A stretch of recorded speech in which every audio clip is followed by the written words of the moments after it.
Oh, well, hello. What brings you to see me today?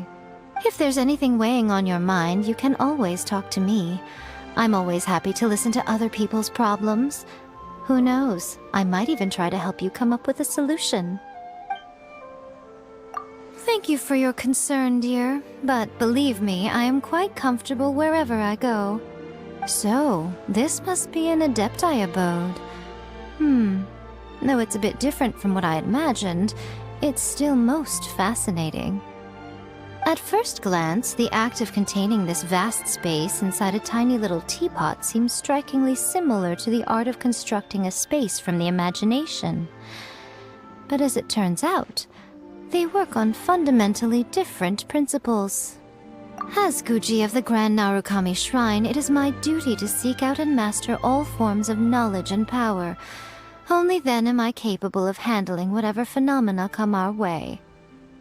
Besides, if I can get the hang of this teapot trick, I'll be able to bring an unlimited supply of sake and snacks with me wherever I go.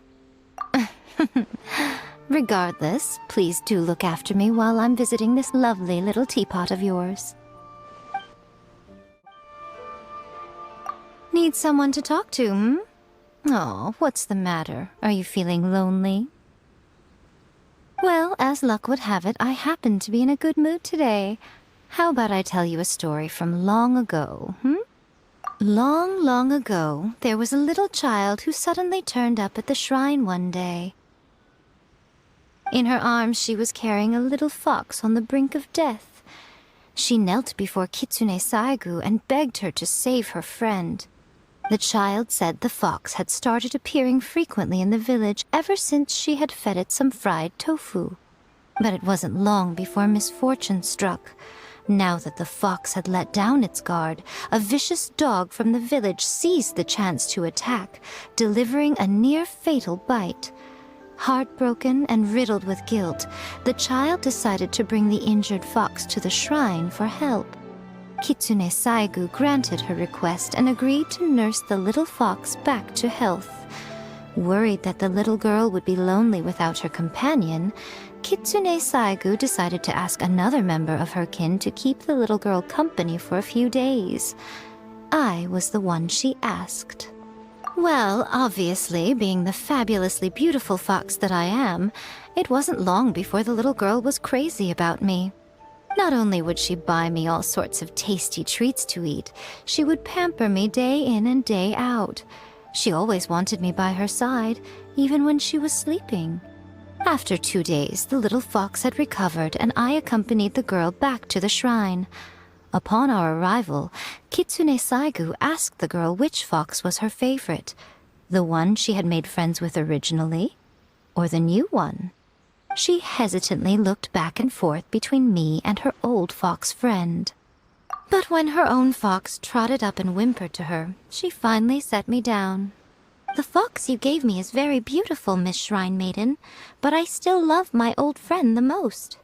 Finally, the child offered some fried tofu to thank me for accompanying her, then left with her little fox friend. Wait a moment, child. You're not planning to just leave it at that, are you?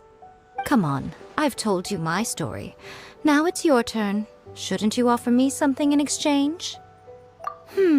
I suppose that will do. But could you try to spice it up a bit? Tell it as if it were a bestseller from Yae Publishing House. The child offered some fried tofu to thank me for accompanying her, then left with her little fox friend. Wait a moment, child. You're not planning to just leave it at that, are you? Come on, I've told you my story. Now it's your turn. Shouldn't you offer me something in exchange? Now you're talking. All right, I'll wait for you here. Make it quick, though. I can tell you some other stories when you return. No. Not the answer you were expecting to hear, Ah, the look of stunned surprise on your face. I think it might be my favorite. No, actually I wasn't. Or, to put it another way, seeing your reaction was exactly what I wanted to do.